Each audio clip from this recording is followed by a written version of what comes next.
They said she was cursed, just another fool girl from the wrong side of the ridge. But when her cries rang out across the snow, they laughed. Until the man they buried 5 years ago rode back out of the storm, mad, scarred, and hunting vengeance. The scream cracked through the valley like a whip, sharp, primal, and desperate. The snow caught it and flung it down the ridge in echoing waves, bouncing off pine trunks and brittle fence posts, until even the dogs in Milner's Hollow fell quiet. Up on the rise, she buckled forward, clutching her swollen belly with one hand, the other bracing against the frost-slick bark of a tree. "Hold on, Hattie," she gasped to herself, voice ragged, lips chapped bloody from the cold. Just hold on a little longer. Harriet Langley, Hattie to those who still dared say her name, was 23, barefoot in the snow and dying slow with each contraction. Her dress was torn, the colour long faded, and her wool coat had been taken days ago when they'd driven her from town. "For the safety of decent folk," Reverend Pike had said, as he ordered his men to throw her into the night. "We don't suffer harlots and blasphemers here." But Hattie hadn't wept then. Not when they laughed. Not even when the boots came down on her ribs or when her water broke in the mud outside the church. She just stood, silent, trembling, and limped north toward the ridge, where no one sane lived. Now the ridge sloped beneath her like a white blur, wind biting and sharp, stars blinking like cold judgment in a sky that had never cared for her. She made it 5 more steps before another scream tore through her, this one lower, deeper, a sound no woman should make alone. Then the laughter rose, not hers, never hers. From below, drifting up like smoke from the edge of the hollow, came the sound of 6 men, their chuckles cruel and echoing across the snow. They watched her through scopes and bottle glass, content to let her scream and stagger. Boys in men's coats, with nothing better to do than sip whiskey and spit curses at the broken girl in the trees. "Bet it's got horns," one of them said. "Hell, maybe wings. Better hope it flies," another answered. "Ain't gonna crawl far with her blood in its veins." They kept watching, the firelight flickering behind them, casting long shadows on their sneering faces. Up on the hill, Hattie dropped to her knees. She couldn't do this. But then came a sound she didn't expect, a sound no man on that ridge had heard in 5 long winters. Hoofbeats, far off, faint but growing, heavy, steady, and coming straight for Milner's Hollow. Back up on the rise, Hattie pushed herself onto her side. Snow clung to her hair, her skin. The pain came faster now, relentless. She didn't know if the baby would survive. She didn't know if she would, but she knew one thing with a strange, quiet certainty. He was coming, and he had not forgotten. The first time they'd buried Cole Maddox, it was with a broken neck, a snapped rope, and a lie. They'd said he was a traitor, a deserter, a man who ran from duty. They hung him without trial on the same tree that shaded the church and left him twisting in the wind for the better part of a day. But Hattie knew better. She'd seen the truth in the bruises on his body, the bruises that didn't come from the fall. She'd seen it in the way the sheriff's eyes avoided hers and how the preacher's voice trembled during the benediction. She'd screamed when they buried him in the pauper's field with no marker, no prayer, no dignity. She hadn't stopped screaming for days, and then she stopped altogether. She went mute, vanished, until months later her belly swelled and tongues began to wag. They called her a whore, a liar, a witch. They spat at her feet and burned what little she'd left behind. The widow of a ghost, pregnant with a bastard child, cursed and cold and alone, until now. The horse was black, burnished, and huge, its hooves chewing through snow like it was sand.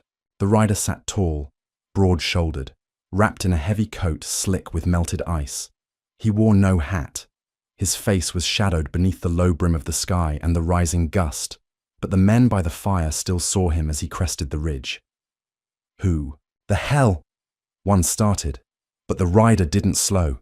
He didn't wave, didn't speak, didn't blink, just rode. And when the first man stepped forward, a rifle half lowered, The rider raised one arm and tossed something into the firelight. It hit the snow with a wet thud. A black star badge cracked through the center. Sheriff Whitcomb's badge. No one laughed now. Cole Maddox had come home.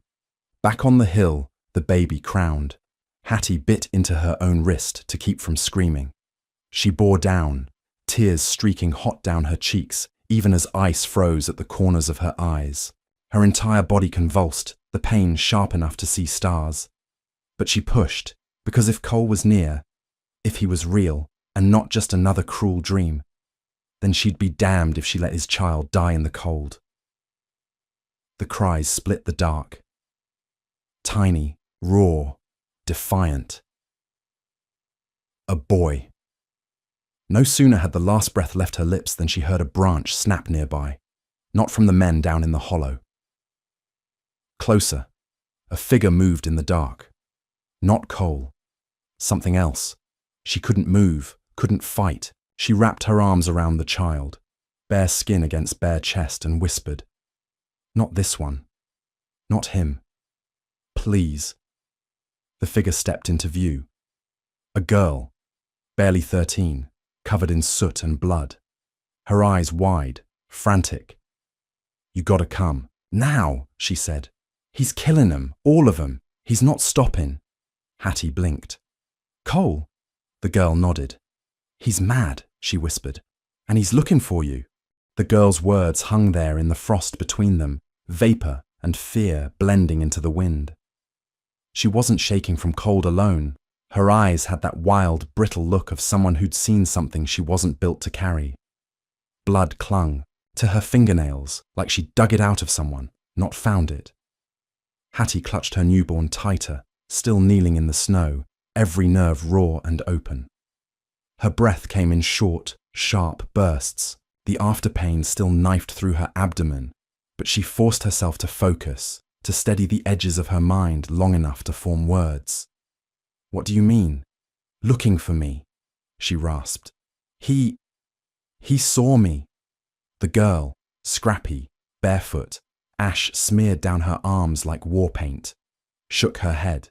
"Not yet, but he's asking for you, screaming your name like a prayer and a curse all at once. He done snapped the sheriff's dog clean in half." Hattie winced. "The sheriff?" "Gone," the girl whispered. "Dragged into the fire like kindling."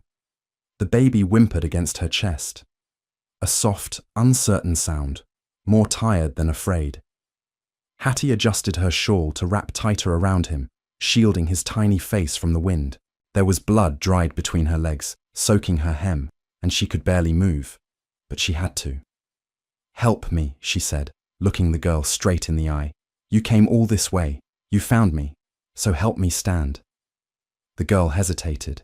"Ain't my fight." "It's mine," Hattie breathed, "but I can't do it alone." The girl stared, then stepped forward and knelt. She smelled of soot and pine sap, and up close, Hattie could see the swelling in her lip, the faint fingerprint bruises on her wrists. Another one the town had tried to break. She was helping, not for kindness, but because something inside her had been ruined the same way. "I'm Molly," she muttered, and slid Hattie's arm around her shoulders. "Don't think that means we're friends." Hattie smiled faintly, a crooked, aching thing. "Wouldn't dare." They moved together in lurches, down the hill through the snow, toward the trees, where the wind whispered and the dead kept secrets. In the hollow, the fire was dying, and so were the men. Cole Maddox didn't shoot to kill. Not first. No, he let the fear rot in their bones before he finished it. He had no speech in him, no justice in his eyes, just the quiet purpose of someone long past salvation. Samwell Trigg was the first to die. He'd thrown a bottle at Hattie the night they cast her out, laughing, drunk, calling her names he couldn't spell. He'd been 17 then and thought himself invincible. Now he was 23, same age as Hattie, and his blood steamed on the snow in a long, silent streak. The others had scattered. 2 ran toward the chapel. 1 tried hiding beneath the porch of the general store. Another, Benji Coyle, begged, "Cole, God, Cole. We thought you were dead. I was, Cole said, and then he put a bullet through Benji's kneecap, leaving him screaming and crawling like a worm across the frost.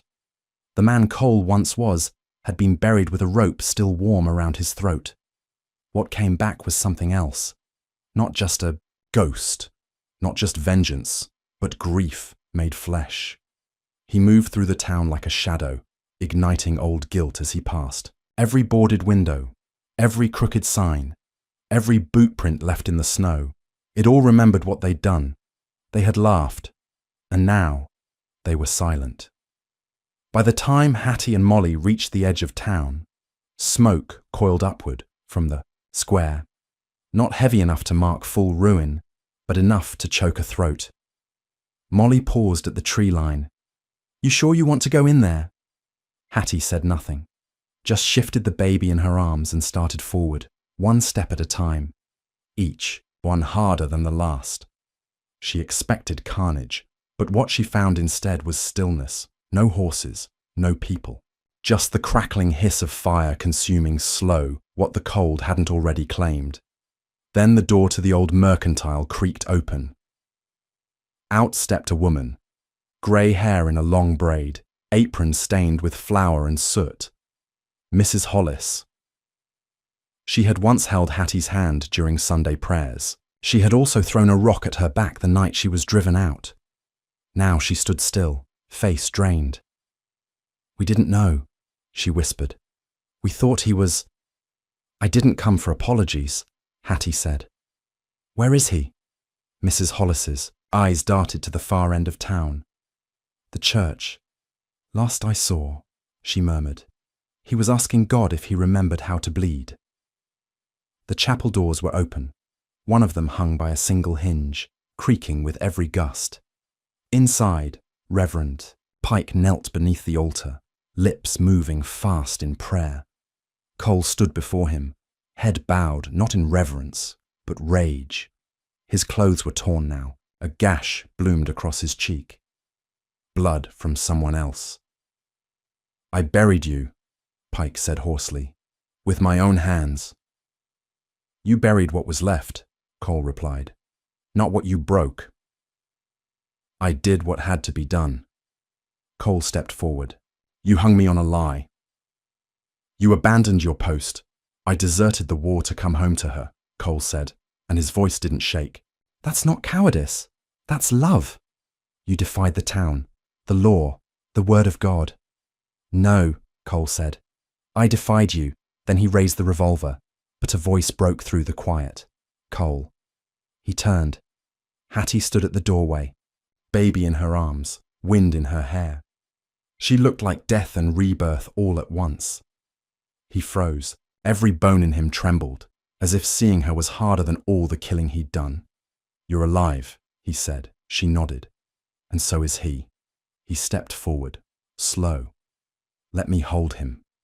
But she didn't move. "Not yet." He blinked. "Why not?" "Because I don't know who you are anymore." And suddenly, the quiet in the chapel felt heavier than any scream. Molly waited outside, eyes watching every window, every alley. She had learned long ago that the end of one storm often meant the start of another. She didn't flinch when the first shot rang out inside, not from Cole, from Pike, a last act of pride, but he missed. The bullet buried itself in the altar, and then Cole's second shot didn't miss. Molly turned away. Some things didn't need watching. Instead, she walked to Hattie, who had come outside again, breath hitching. "He's different," Hattie whispered. "He's not who I remember." "He's who this place made him," Molly said. "Same as it made you strong. Same as it made me mean." The baby whimpered. Hattie kissed his brow. "He needs more than a ghost for a father." Molly looked past her. "Then maybe it's time he stops haunting this place. Burn it down, bury it, whatever you need, but don't let him stay stuck here." Hattie looked toward the church, toward Cole, toward the ashes of everything she'd lost and all the things she'd survived, and she knew what she had to do next. The wind shifted, carrying the acrid bite of old wood burning and the sick sweet scent of blood. Ash drifted like dead snowflakes through the air. Hattie didn't look back. She simply walked, Molly at her side, her son pressed close against her chest, his breath warming the hollow of her collarbone. Behind them, the chapel still echoed with the sound of Cole's second shot. Final, sharp, impossible to misinterpret. Pike was dead, and with him, something else had died too. Something that had once belonged to Cole and Hattie both. What remained between them now was uncertain, raw, shaking, and yet terrifyingly still. They reached the edge of town just as the sun broke through the clouds, a frail light, barely there, as if unsure whether this place deserved it. The houses behind them, some burned, others simply abandoned, stood quiet and hollow. The hollow was dying, not from any fire or gun, but from the weight of what it had done and refused to repent for. Molly turned to her. Where now? Hattie didn't answer right away. She looked down at her son. Away, she said finally. Far from this place. Somewhere he doesn't have to carry my shame. Somewhere we aren't ghosts. Molly's jaw tensed, eyes darting briefly back toward the town. He's coming after us. Hattie didn't flinch. I know. Cole Maddox was walking through, the ashes with blood on his hands and a baby's name on his lips. Not just a name, but the only word he still remembered how to speak with love. He had not come all this way, bled all this way, just to be told no. When he emerged from the church, the wind didn't touch him. The chapel behind him was silent now. The cross above the altar shattered, slumped like it had given up holding, itself upright. He didn't bury Pike. He didn't kneel. He just walked. Through blood, through soot, through the half-dead town, toward the path he knew she would take. The way out. He could smell her. Not perfume, not soap. Just warmth. Just memory. The way she used to smell after rain and hard work, after harvest season, after nights spent wrapped up in blankets and promises. The wind shifted again, and he saw something else. Tracks. 2 sets of them, one heavy and limping, the other lighter. The baby's prints barely dented the snow. He followed. Molly had led them northeast, away from the main road, past the orchard where once Hattie had spent her springs picking apples for pennies and bruises. The trees were all bare now. Some had snapped in the cold. Others leaned like mourners. Still, they pressed forward. They reached a ridge by dusk and stopped to rest. Hattie sank down against a rock, chest heaving. Her dress was stiff with dried blood and snowmelt. She hadn't eaten in more than a day, but her body refused to tell her it was hungry. The baby stirred. She pressed him closer and sang. A breath of a lullaby, one her mother had used before her, back when songs were for bedtime and not survival. Molly kept watch. Why didn't you go with him? She asked finally. Cole. Hattie didn't open her eyes. Because he didn't come back to me. He came back for revenge, and I don't want to raise my son on that. You think he's a monster? I think he was made into one. Molly shifted uneasily. You still love him? I love the man who held me when I cried after my sister died. I love the boy who gave me his bread when I hadn't eaten. But the man in that chapel, I don't know him. Molly nodded slowly, understanding, more than she let on. Then we better keep moving. That night, the cold returned with teeth. They camped beneath a hollowed tree, bark blackened by lightning years ago. Molly made a fire, small and hidden, and fed it with dry moss and pine cones. Hattie barely slept. Every rustle in the woods, every snap of twigs made her blood thrum in her ears. Not just from fear, from knowing. Cole was close. She dreamed of the night he left, the way he held her belly with both hands, eyes wide, afraid and reverent at the same time. It's too early, she'd said. You don't have to go yet. But he had. Not for war, not for country, for her. To clear her name, he said. To Return with proof that she was innocent of the sin they'd accused her of. They said she was carrying a bastard. They said she'd seduced a married man. They said the child wasn't Cole's. And when she refused to name the father, they branded her a liar. He had tried to fight it, had tried to speak up, and they had dragged him into the square. No trial, no defense, only a noose. But the branch broke, the tree split, and Cole Maddox vanished like smoke until now. By morning, they were on the move again, but they weren't fast enough. At the edge of the creek, Molly stopped. "We're being followed." Hattie didn't ask how she knew. She felt it too. In her bones, in the air. A figure emerged from the trees. Not fast, not wild, just steady. Cole. He didn't shout, didn't run. He just stood there, eyes locked on Hattie and the child. "I'm not here to hurt you," he said. Molly raised her rifle anyway. "She don't want to see you." Cole nodded, hands up. "I believe that. She told you to stay away. I heard her." Hattie stepped forward. "Then leave." He looked at her, not at the blood on her dress or the fear in her posture, but at her face, the one he'd memorized, broken, rebuilt in his sleep for 2 years. "I came back for him," he said softly, pointing to the baby. "To know him, to hold him, even once, not to take him, just to know." Molly stepped in. "You think you can kill your way through a town and then just get handed a child?" "No," Cole said. "I think I can try to be better, and if that means leaving, I'll do it. But not before I say something." Hattie didn't move. Cole looked at the child, then back at her. "I buried myself thinking I was protecting you. That if I came back with blood on my hands, it would balance what they took. But I see now. I wasn't saving you. I was avenging myself." He lowered his eyes. "I'm sorry." The words hit her like a blow. Not because they were soft, but because they were true, and he meant them. She stepped closer. "You scared me," she said. "Not because of what you did, but because I saw what you could become if you didn't stop. And I didn't want our son to grow up thinking that's the only way a man can live." Cole nodded slowly. "Then let me do this the right way." Hattie blinked. "What do you mean?" "Let me go before the marshal gets here.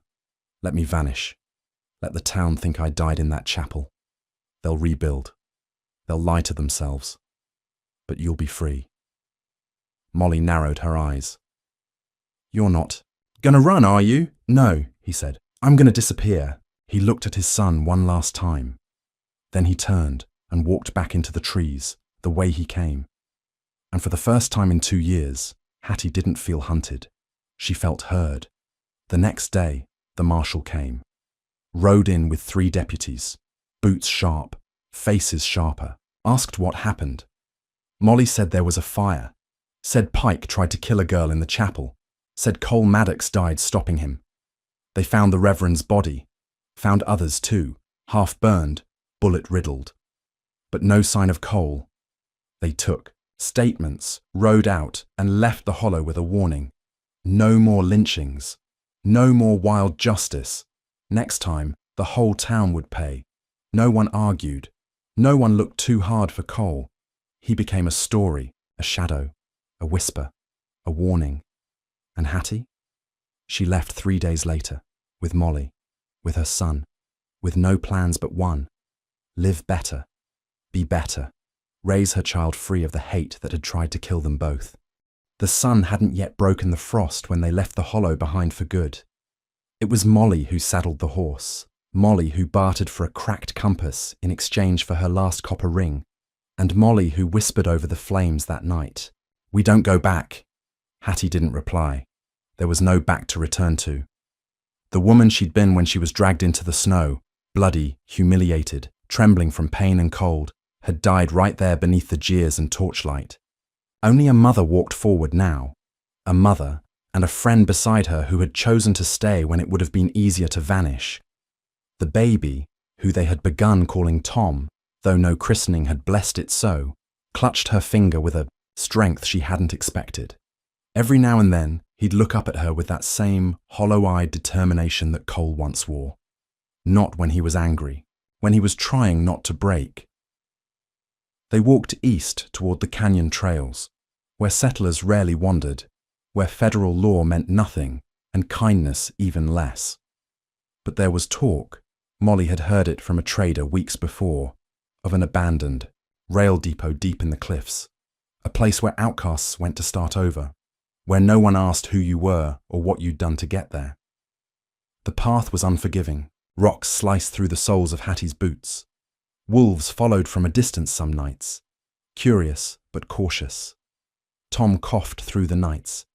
Nothing deep, just that shallow, wheezing bark that reminded her how new and fragile he was in this cruel world. She pressed him tighter against her chest, whispered stories of rivers and meadows, and a home she hadn't yet found.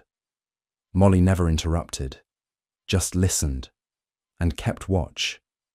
But on the 5th day, as the canyon winds howled and visibility fell, to near nothing they met another traveler. A man, alone. He wore a Union jacket, too big for him, the sleeves torn and muddy. His hands were wrapped in cloth, and his boots were worn down to the heel. He didn't carry a rifle, just a pack and a dull hatchet. And yet, something about him made Molly stop in her tracks. "Who's there?" she called. He raised both hands. "Name's Ethan Rowe. I don't mean trouble." They said nothing. He tilted his head toward the child. "Looks like you've got enough of that already." "What do you want?" Hattie asked. "To share the fire, if you've got one. Maybe a bite of bread. I've got jerky to trade." I was younger than he looked, 20 maybe, but his eyes were older than Pike's had ever been. He didn't leer, didn't ask questions he didn't need answers to, just knelt down slow, pulled a square of dried meat from his bag, and tossed it between them like a peace offering. Molly didn't lower her guard. Hattie watched his hands, and Tom whimpered against her chest. They gave him one night. One. By morning, Ethan hadn't stolen from them, hadn't tried anything. He'd slept a few yards away from their camp and rose before the sun to gather kindling. By the time Hattie stirred, he was already feeding the fire, careful not to wake the baby. "You're good with that," she murmured. "Fire or babies?" She almost smiled. "Both." He glanced up at her. "My sister had 4. Raised them all herself after her husband took off for California gold and never came back. I helped when I could." Molly approached, still wary. "What brings you out here?" His face didn't change. "Looking for somewhere that won't turn me away." Hattie studied him. "You running from something?" "A name." He looked into the flames. "Don't matter which one." That was enough. They let him walk with them. 3 days later, the pass narrowed into a jagged cleft between stone, the air so thin it burned their lungs. Snow flurried through the canyon, not thick enough to blind them, but enough to leave their fingers numb. They found a collapsed cabin beside a dry stream and took shelter there, huddled beside what remained of a hearth. It was Molly who noticed first, how Ethan kept glancing south. Not with fear, with expectation. "You expecting company?" she asked that night. Ethan shrugged. "Not exactly. Just don't trust quiet places." Neither did Hattie. The quieter it got, the louder her thoughts became, especially the ones about Cole. He hadn't followed. Not since that last glance through the trees. Not since he gave her the chance to choose something other than rage. But still, he stayed inside her. She wondered where he was now, whether he had kept his word, whether he would ever try again, and worse, whether she wanted him to. Tom was coughing again. That raspy, broken wheeze that no blanket or rocking could soothe. "He needs a doctor," Molly muttered. "Soon." "We don't have a soon," Hattie whispered. Ethan handed over the last of his jerky without a word. The silence between them no longer felt dangerous, just tired. That night, after Tom finally slept, Hattie sat beside Ethan near The fire. Molly had gone to scout the ridge. They didn't speak at first, just listened to the wind scrape across the stone. You remind me of her, Ethan said softly. My sister, Elise. What happened to her? Died birthing her, 5th. In the snow, Hattie's throat clenched. She had no help, no midwife, just me and her oldest, who was barely 9. His hands tightened around his knees. The baby lived somehow, but the others, they scattered after. The family broke.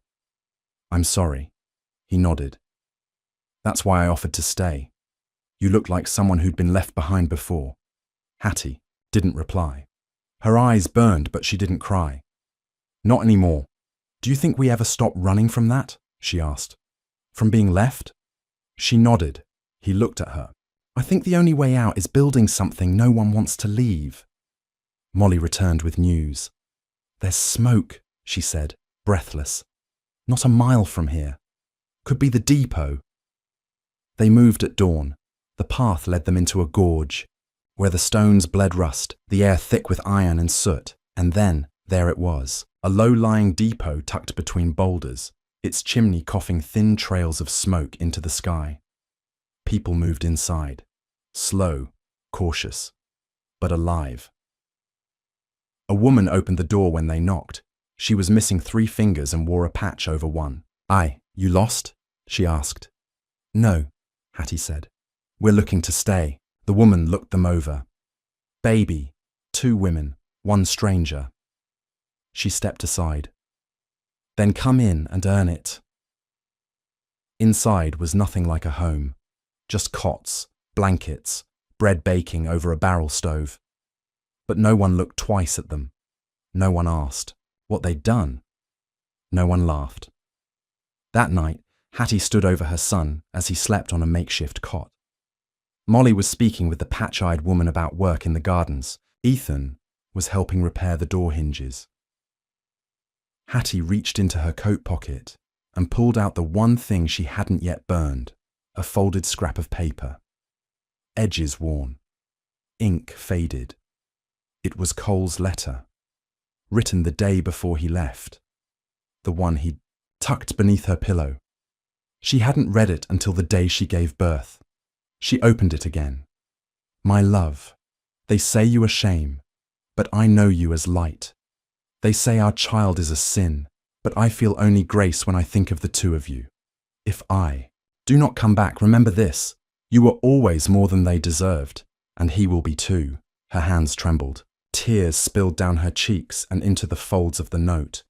She didn't know if Cole was alive, or if he'd kept his vow, but somewhere deep in her chest, beneath the bruises and the grief, she knew something had changed in him, because something had changed in her too. She folded the letter, kissed Tom's forehead and whispered, You will never grow up afraid of who you are. But peace was never free. 2 days later, the depot's gates were breached. Not by outlaws, by lawmen, Marshal Greeley, and he didn't come for justice.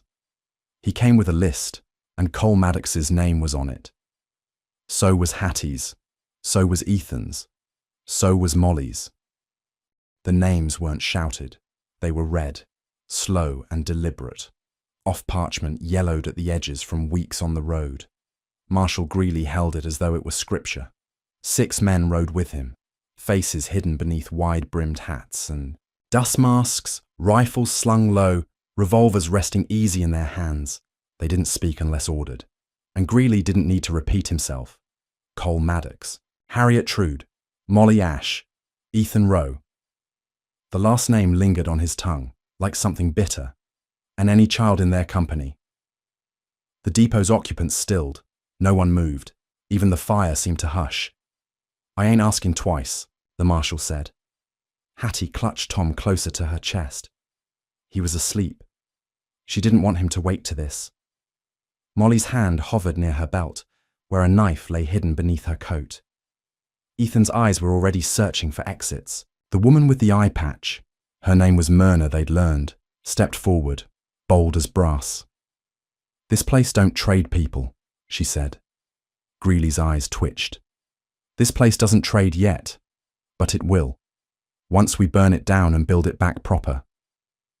You got no claim here, Ethan said. This is dead land. No law, no title. Greeley smiled. Exactly, which means I can make it what I want. Hattie stepped forward. Myrna tried to stop her, but she went anyway. If you came for me, she said, take me, but the baby stays. He's done nothing. Greeley didn't even look at her. He was still staring at Ethan. Where's Maddox? He asked. Silence. I said, where is he? He barked. Hattie's heart stuttered. He didn't know. He wasn't with Cole. She drew a breath. He's gone. He left me in the woods weeks ago. He don't leave things, Greeley said. Not ones he wants. He didn't want me. Not after what happened. Wrong, came a voice from behind the marshal's ranks. Every head turned, and for a moment, the wind was louder than thought. Cole Maddox stepped out from the ridge path above, dust trailing behind him, shotgun slung over one shoulder, his coat darker than the night he'd vanished. Hattie's breath caught. Tom stirred in her arms. Cole, she whispered. His eyes didn't go to her. Not yet. They went to Greeley. You're late, he said. Greeley didn't smile this time. You should have stayed gone. You made me promises, Cole said, walking closer now, down the slope like a man with nothing to fear. You made your choice, the marshal snapped. I gave you time. I gave you freedom. All I asked was silence. You broke that. Cole stopped 10 paces from the others. The men behind Greeley had their rifles halfway raised but didn't shoot.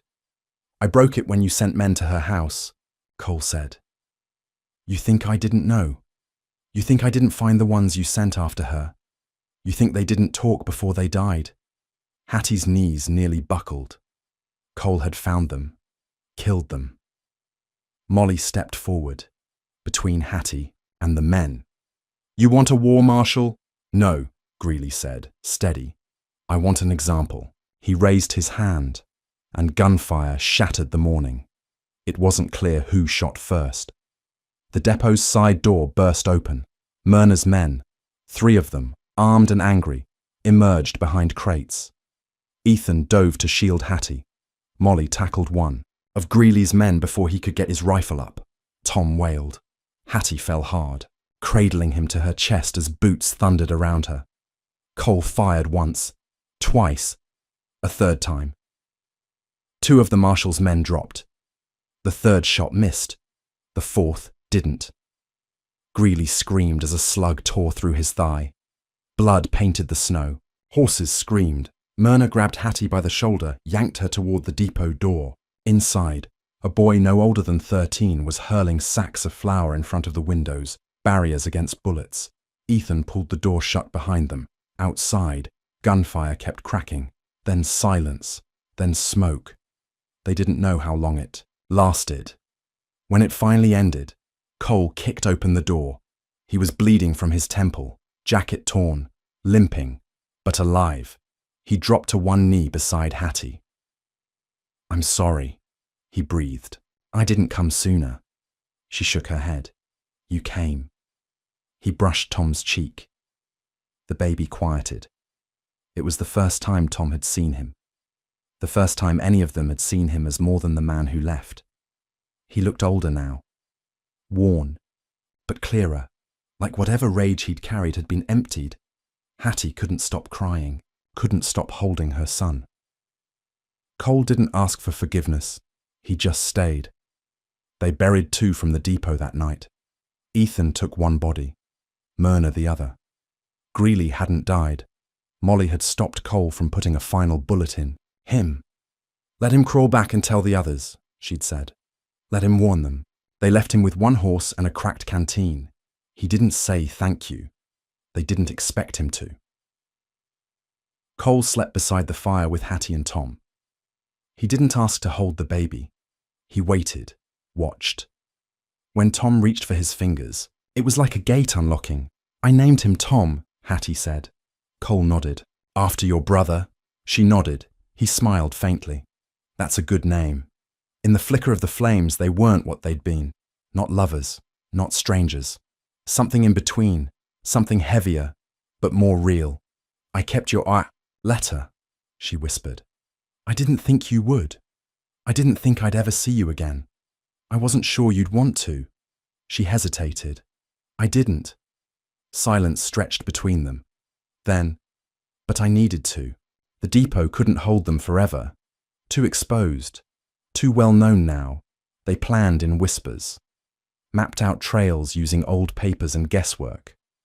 There was word of a canyon near Sparrow's Crossing where no lawman dared go, where even deserters kept their heads low. It would take weeks, maybe more, but it was somewhere to go. They began packing before dawn. Ethan would go with them. Myrna stayed. The boy who'd guarded the door begged to come. They let him. Molly kept watch on the ridge, rifle balanced on her knee. She didn't speak much anymore. And Cole? Cole built a sled for Tom. Wood, rope, woven blankets. It looked crude, but safe. When Hattie saw it, she didn't cry this time. She just knelt beside it and whispered, "Thank you." Cole looked away. "It's the least I can do." "No," she said. "It's the start." They left just before the frost came back in full. The depot disappeared behind them. So did the graves. So did the blood. Hattie didn't look back. She knew what waited forward wasn't peace, but it was theirs, and they'd fight for it, together. But halfway through the pass, something changed. Tom began coughing again. Worse. Deep. Ragged. Like his lungs couldn't hold breath anymore. Hattie froze. Molly ran to her side. Cole knelt, fingers trembling. The boys stared wide-eyed, and Ethan said what no one wanted to say. "He's burning up." The fire they built that night wasn't for warmth. It was for desperation. They couldn't travel with Tom in that state. His breath came in shallow whimpers. His eyes fluttered beneath burning lids, and the cough racked his tiny ribs like he was being crushed from the inside. Hattie pressed his body close to hers, trying to transfer her warmth, her steadiness, anything to keep him tethered to this world. But even as she rocked him beneath her coat, wrapped him in every spare scrap of fabric they had, she felt him slipping. Not all at once, but hour by hour, like a wick slowly drowning in wax. Cole sat nearby, silent and useless, his hands flexing as though they could build something out of the cold that would save his son.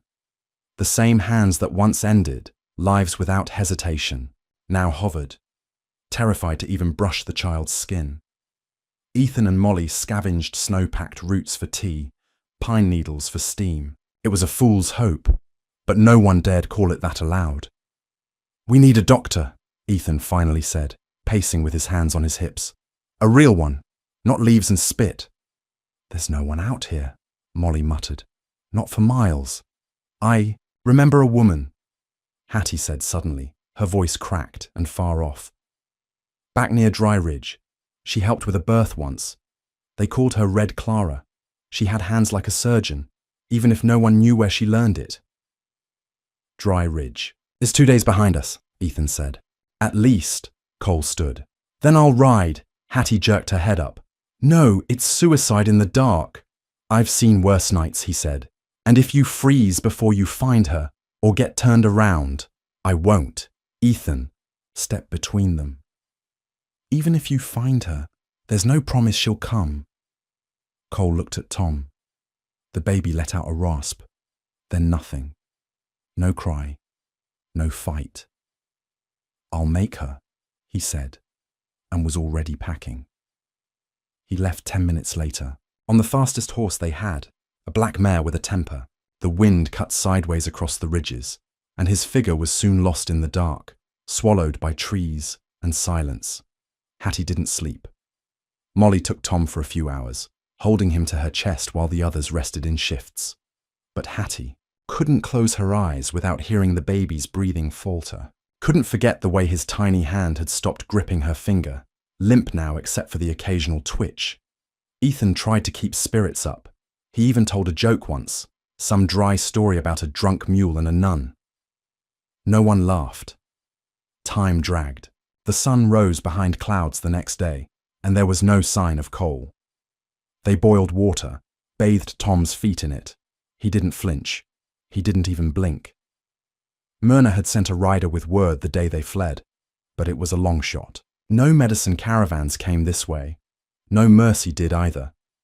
By the second night, the firewood was running low, and Hattie was whispering prayers she didn't believe. Cole didn't return by dawn. The silence around the camp was heavy, thick with expectation, dread, and the sound of a baby clinging to whatever thread remained between him and the afterlife. When Tom stopped crying altogether, even Molly turned her back to hide her tears. And then, just as the sun began to lift above the pines, they heard it. Hooves. 2 of them.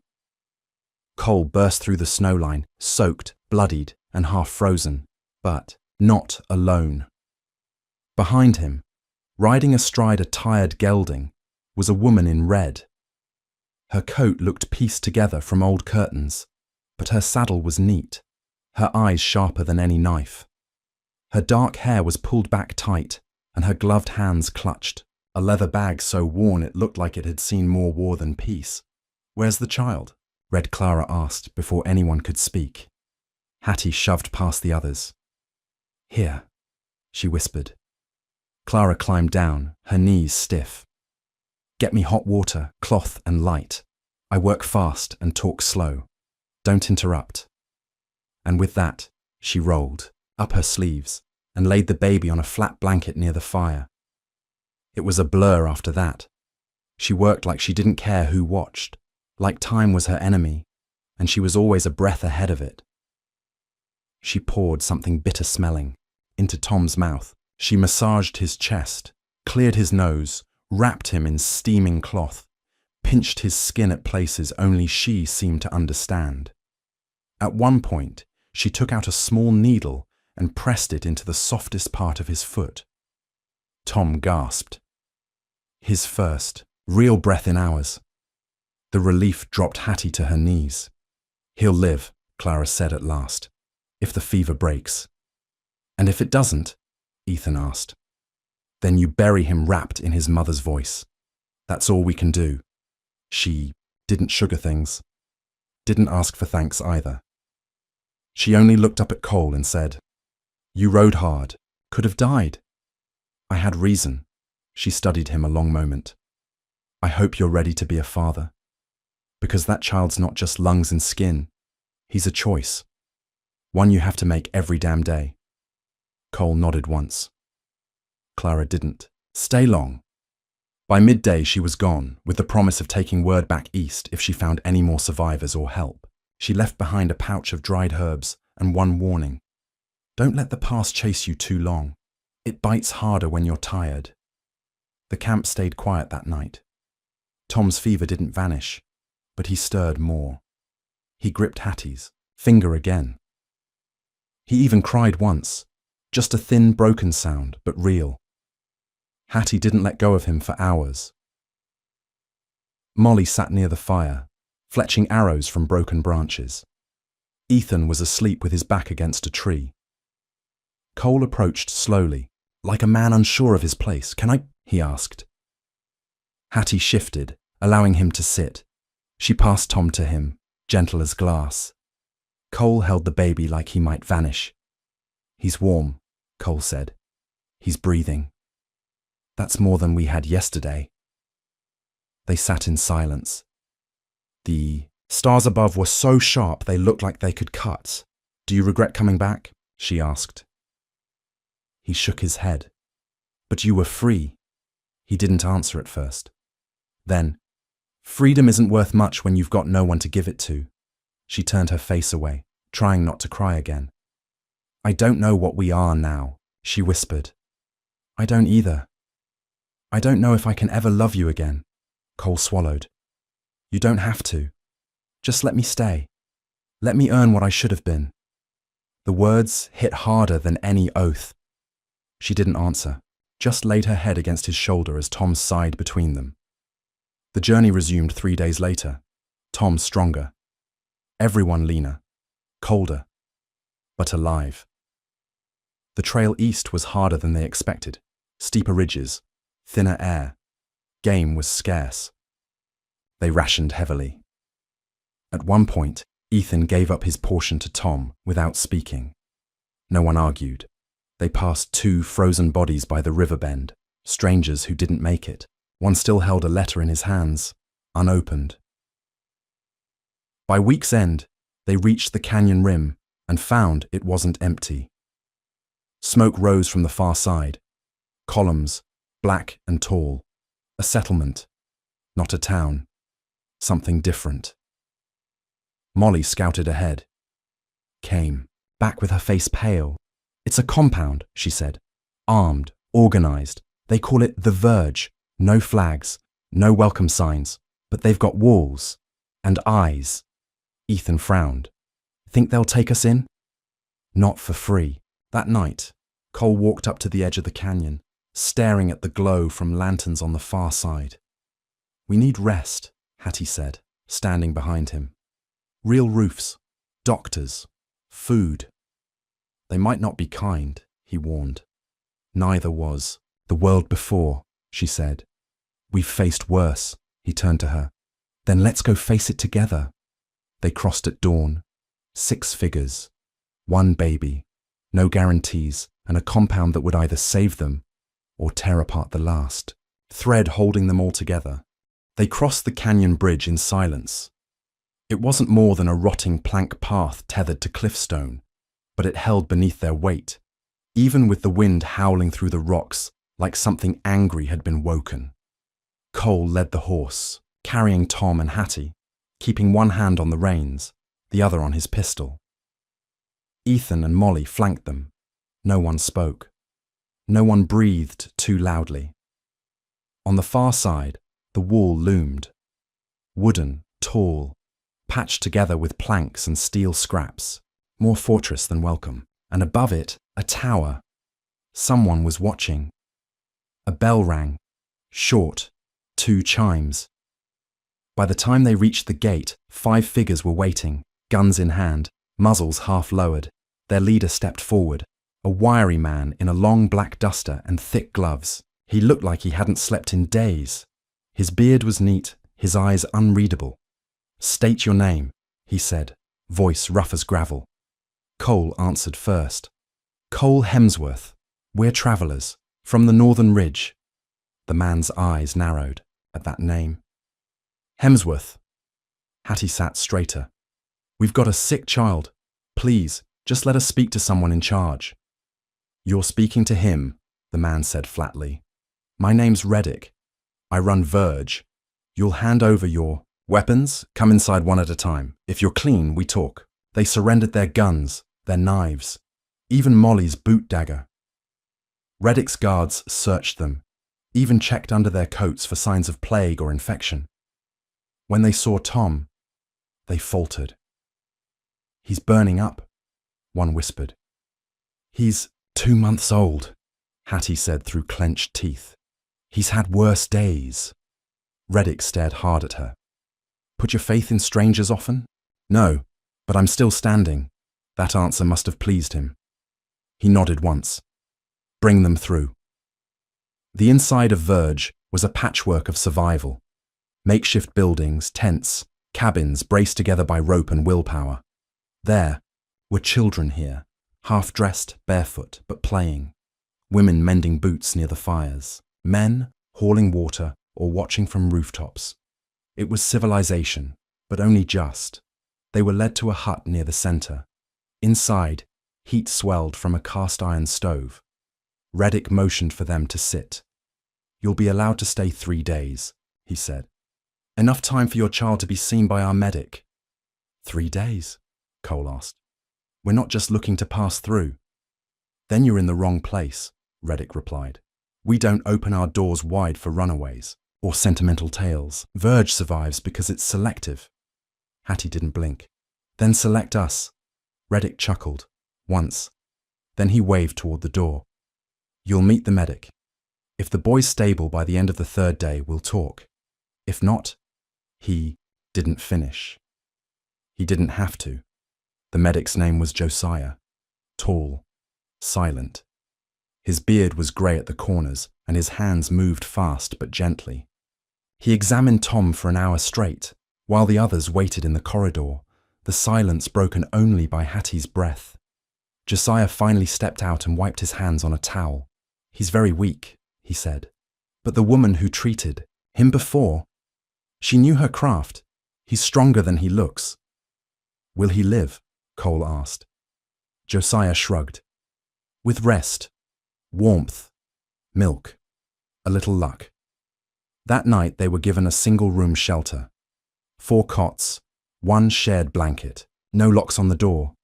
But they were alive, and Tom was breathing steady. The next 2 days passed with suspicion as their shadow.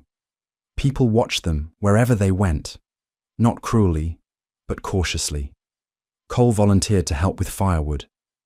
Molly joined the guards on patrol. Ethan repaired broken fencing. Hattie stayed inside with Tom. Every hour she held him, fed him, bathed his fevered skin. Every whimper reminded her of the night he was born, of the freezing earth, the snow-packed.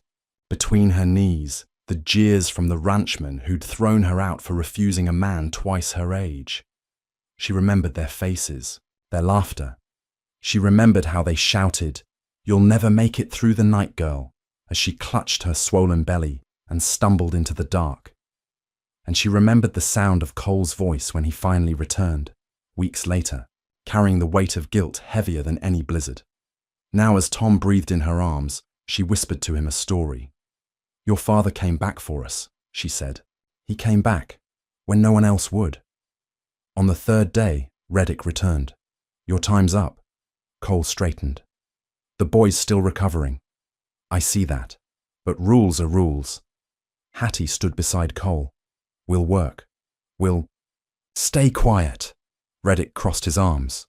"And why should I let you stay, when we've already got mouths we can't feed?" It was Ethan who answered. He stepped forward, holding up a folded slip of paper. "Because I've seen what's coming. Your southern border. The floodplain's dried up. Raiders are moving north. They'll reach you in 2 weeks. Less if the wind holds." Reddick raised an eyebrow. "How would you know that?" "I scouted for the Union during the border wars. I saw the same signs before. Horse droppings, dried meat left on brush, fire pits with ash scattered by hand to hide them. They're watching your walls." Reddick was silent for a long time. Then, "You offering to help defend this place?" "Yes." "And the others?" Cole stepped forward. "I fought too. Long time ago." Molly rolled her eyes. "Better with arrows than manners, but I'll shoot straight." Reddick looked at Hattie. "And you?" "I'll care for the wounded," she said. "I've done it before." Finally, Reddick nodded. "We don't have time to debate. We'll vote after the storm passes. Until then, you earn your keep." The next week was a blur of preparation.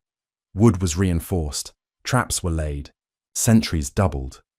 And slowly, the people of Verge warmed, not with open arms, but with shared bread, nods of acknowledgement. Cole was asked to teach a boy how to fire a rifle. Molly helped string bowlines with an older woman named Greta. Ethan found maps and plotted patrols. And Hattie, she was asked to sit with the youngest children during meals. They liked her voice, liked the way she told stories without looking away from them, without pretending they weren't living in a world that broke more things than it fixed. She told them the story of a woman who gave birth in the snow and didn't die. And every child listened with wide eyes and warm bowls of stew in their laps. The attack came 9 days later. It began with smoke on the southern ridge, then shadows on horseback, 12, maybe more. They didn't charge all at once. They tested the walls, fired warning shots, shouted obscenities. Cole stood on the barricade beside Reddick. "Just a probe," Cole said. "They're looking for weakness," Ethan added, joining them. "Let's not show them any," Reddick replied. The real assault came after nightfall. Torches lit the trees. Gunfire echoed. 2 sentries were hit. Molly dropped one of the attackers with an arrow to the neck. Cole and Reddick held the gate, while Ethan led a flank around the back. Hattie carried water and bandages between buildings, ducking bullets and fire. The chaos lasted 3 hours. When it ended, 6 raiders were dead. One boy from Verge was too. But the gate still stood. The walls held. And in the center of it all, baby Tom slept through the final shot, cradled in Hattie's shawl like he'd known from the start. His family wasn't running anymore. They were standing their ground. Weeks passed. Spring nudged at the snow's edge. Tom's cheeks flushed with new color. He giggled once when Molly made a face at him. Ethan built him a cradle out of leftover timber. Cole started planting potatoes in the corner of the compound. And Hattie? She finally slept through the night. Not because the world was safe, but because the man she loved held her hand when she dreamed. One afternoon, Reddick approached them near the gardens. "You were right about the raiders," he told Ethan. "I usually am," Ethan replied. "You've all more than earned your place." He turned to Hattie. "You saved the boy. Saved half of us. If you want to stay, Verge is yours now too." Hattie looked out across the valley, children playing, smoke curling from chimneys. Laughter, not cruel this time, not from behind closed doors or sharp-toothed mouths. Real laughter, hope. She looked down at Tom in her arms, then up at Cole beside her, and smiled. "We're home," she said, and this time no one laughed to doubt her. They just nodded, because they knew she was right.